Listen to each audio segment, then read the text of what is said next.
Good afternoon, ladies, and welcome to the 2023 NCAA Division III Field Hockey National Semifinals press conference.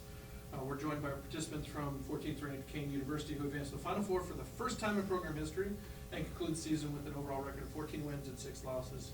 Cougars are led by head coach Leslie LaFronz, and we're also joined by senior goalkeeper Jenna Fleming and Laura Stump, also a senior.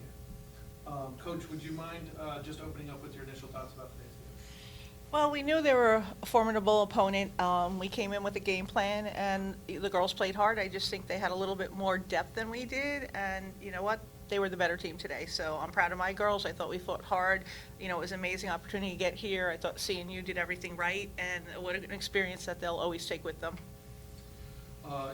This season you didn't shy away from nation top competition on your schedule. You played, I think half of your season was against national ranked opponents. Can you talk about what that does for your team preparing for this moment and getting to this level?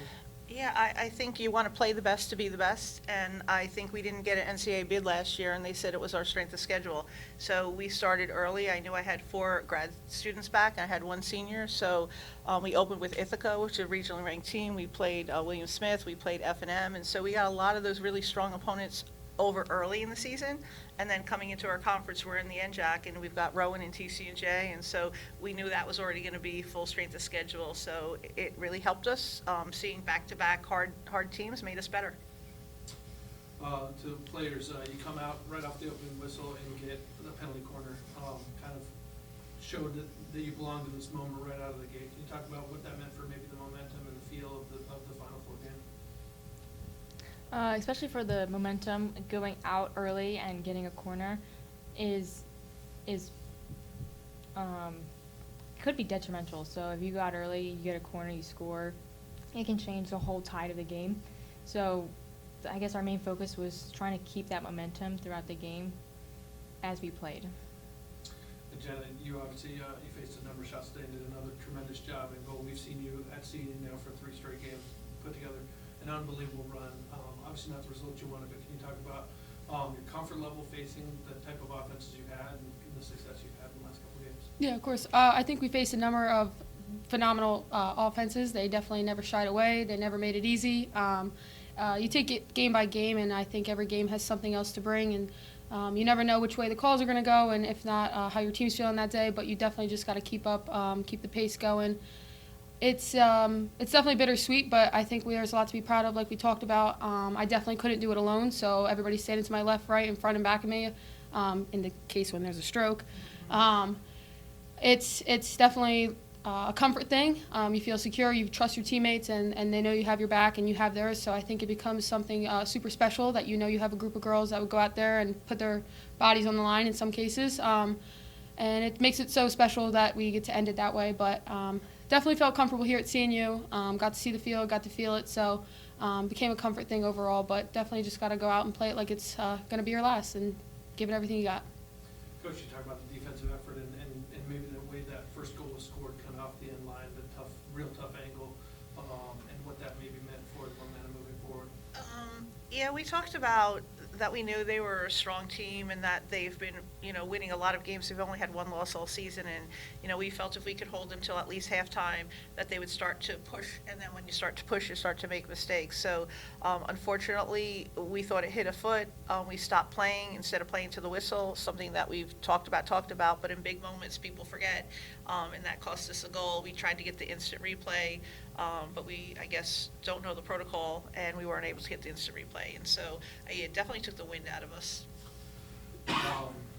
Obviously not the result you may have wanted, but can you all three of you talk about the experience of being the first team to make it to this level, to the national semifinals, and what a tremendous accomplishment that is for you?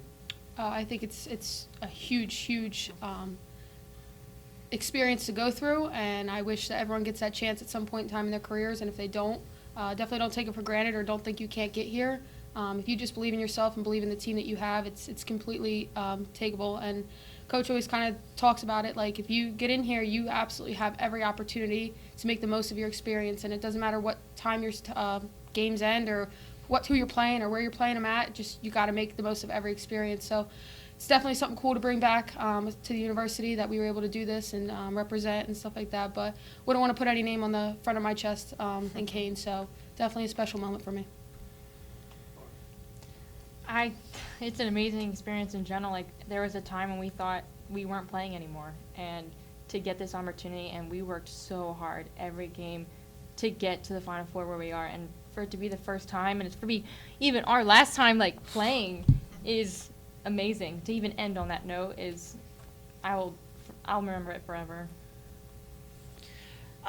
I've always been a goal-oriented type of person. I'm always a pusher, and I always want more. And so I push these girls to be the best that they can be.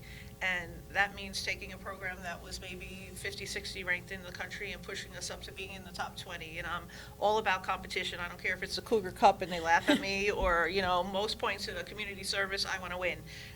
We even won a phone-a-thon because we started donating to ourselves, because that's who I am. And I think it's good for them to know that they can achieve their goals, and if they just believe in themselves and push and push and push. And so, we looked at the NCAA. We didn't get in last year. We wanted to get in this year. And just because you want to do something doesn't mean it happens. You've really got to, these kids worked super hard. They did everything in the off season.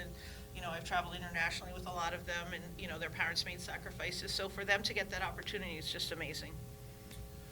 You had a team that was, looked really good right as COVID hit, and potentially could do something. These young ladies were freshmen or sophomores at that time, and then they came back for the fifth year this year to make this run. Can you talk about the impact of the fifth-year group that you've had, and what legacy they've left at Kean?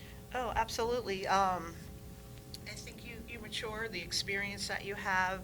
Not only were they dedicated and hard players, we have there's not a lot in between. There's a lot of freshmen that have no idea what's going on, and they've become mentors to them, and they've pushed them, and they've brought them along, and they've kind of explained, this is what's important, and this is why we do this. And so having 4 grad students make that commitment and spend that extra money and come back to Kean when they didn't need to meant everything to me as a coach, because it's just validation in who I am, and that they care enough about the program that they wanted to continue. So it was just amazing. Well, we want to congratulate you again on a tremendous record-breaking season. Thank you for joining us today. Thank you. Thank you.